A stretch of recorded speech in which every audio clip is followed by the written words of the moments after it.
Gary, thanks very much for joining us on another episode of Borough TV. Hard hitting as always, Cam. We played Coburg on the weekend. This was almost a replica of our round one clash. Tight for 3 quarters, then an 8-goal final term.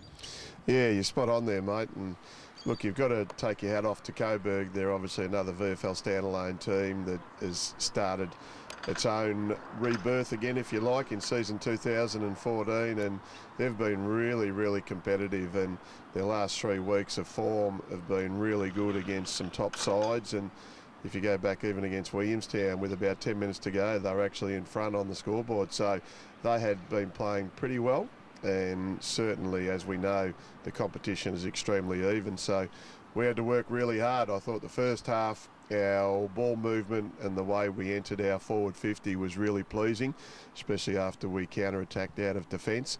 And then, of course, they kicked the last 3 goals of the third quarter, and we had a 33-point lead there. I looked up at about the 20-minute mark and thought we're actually going reasonably well. And then within the space of about 8 to 10 minutes, it was certainly changed at 3/4 time, only being 15 points in front. But we actually really rose to the challenge. And as you mentioned, 8 goals to finish that last quarter was extremely pleasing, and a 52-point win, a little bit more percentage, and it was just an advantage game that we had to take, and we grabbed the opportunity now to potentially get some players into a little bit of form, and also too some of the players that had to come in this weekend showed that we actually had a little bit of depth available. You must have been fairly happy with the way we started, 5 goals to 2 opening term. Yeah, we've really tried to get out of the blocks, and I think that's the hallmark of when Port plays well.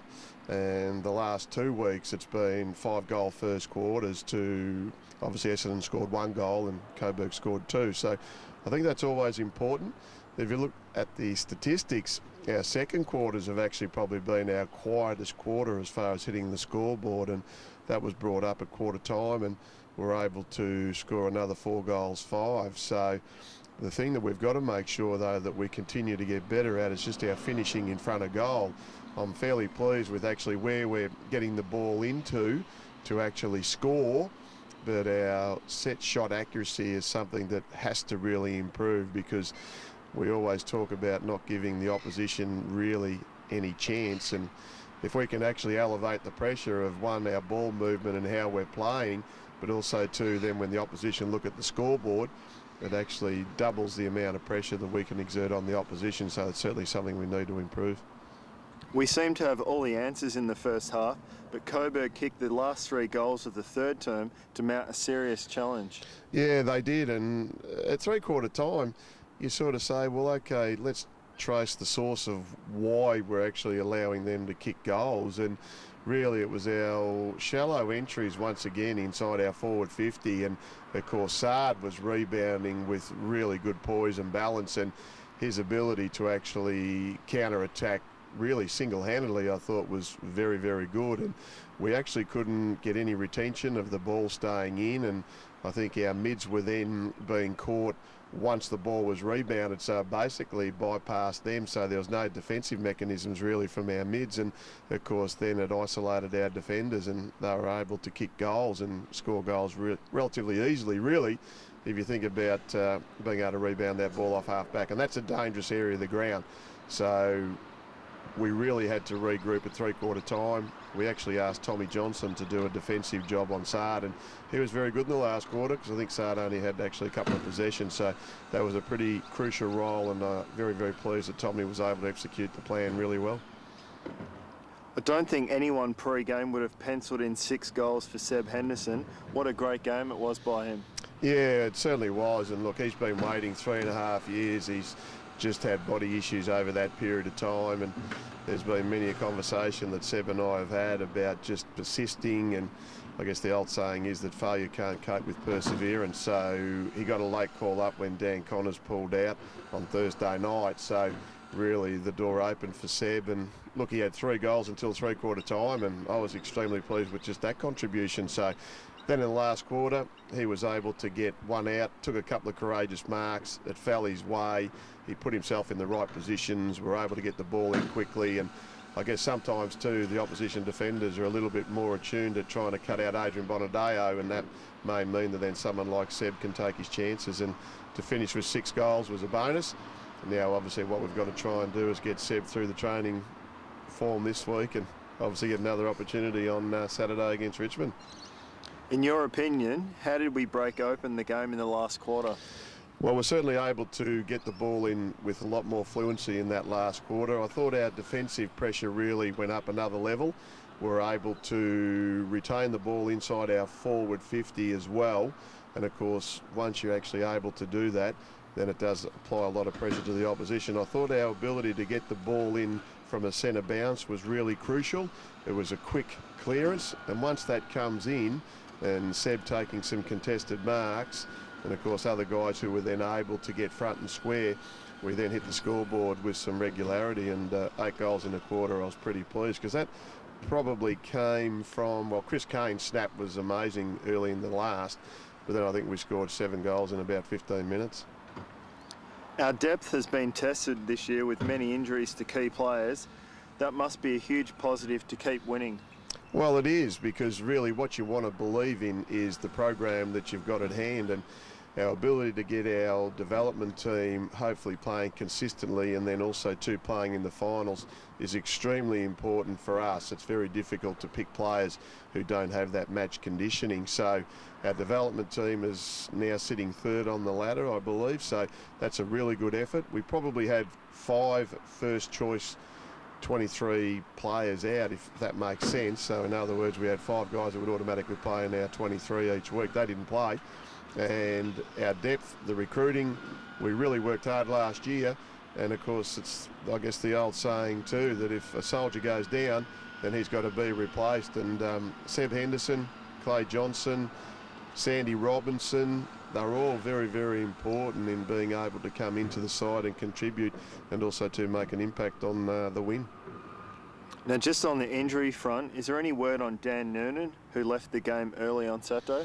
Yeah, well, that was another pleasing thing too, because we went back to just 4 on the interchange. So Dan had a head clash in a pretty heavy tackle, and he got some stitches, and yeah, he wasn't feeling too well at half-time. They did a concussion test, and the doc recommended that he should sit out for the second half. So, but we had a club function yesterday with the Super Draw, and Dan was there, which was great to see, and he said he was feeling okay. So we just got to wait and see how the week unfolds, because when you're talking about head clashes, it's a pretty dangerous area of the body to be actually harmed. So, but he's a pretty tough character, Dan, and he's important in our back 6. Now this week we play at a new VFL venue, the famous Punt Road Oval. The boys must be excited about this clash coming up.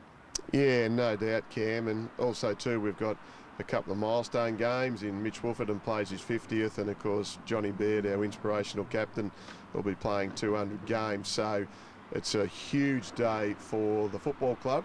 So we'd really like to see as many Port supporters as possible get down there. It's back to a traditional ground that was obviously the hub of activity back in the 60s, and of course Richmond's home ground for a long, long time. So very traditional. Obviously it's a new team now with Richmond going alone as an AFL standalone team, and obviously one of the best VFL teams in the mighty Port Melbourne borough. So hopefully we'll chalk up another win and try and cement that top 4 position. We have a pretty significant milestone this week in John Bedd's 200th. He is our longest serving captain. What a player he's been for us. Yeah, quite amazing, Cam, really, when you think about where he was able to come from originally, which was an AFL background, played close to 50 games, and of course then to come to Port Melbourne. And in 2008, Luke Cotchett was the captain then, but once Luke left Port Melbourne, it was a pretty easy position to have John be able to get involved in, and he's just growing with the captaincy. And of course he's an inspirational leader. He missed all of 2010 with not 1 torn Achilles but actually 2, and I guess there were times where he probably felt that he may not play again, and he was really playing in the early days as a key centre-half back, whereas then he's been able to change his game, if you like, and go into the midfield, and has become so dangerous to the opposition with his distribution out of the tight contests and what he does. And I can remember back in 2011 there were games where he just willed himself for a better performance and just dragged the guys along, and to be captain of that undefeated season is just an enormous credit to John. He's held in really high esteem by everyone at the football club. The players obviously respect him enormously. The coaching staff really love him, and what he's been able to do now at, 34 years of age is just testament to the professionalism and the star qualities he's got, and yeah, we're blessed to have him as our captain at the footy club. Now, before we let you go, we've been doing a bit of homework on you when you played for the Hawks. Back in round 16 of 1990, you kicked a career-high 5 goals against Richmond. Do you remember much from that day, and what were you doing down that end of the ground?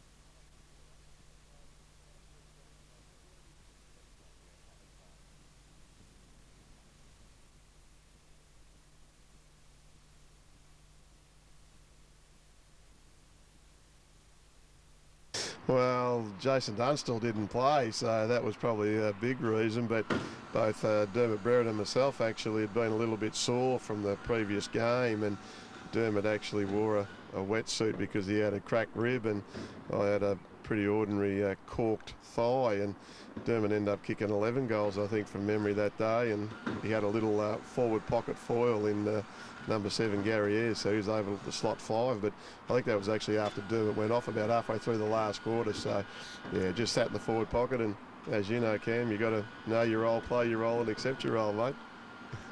Gary, thanks very much for joining us on another week of Borough TV, and good luck for this week's ABC TV clash. Good on you, mate.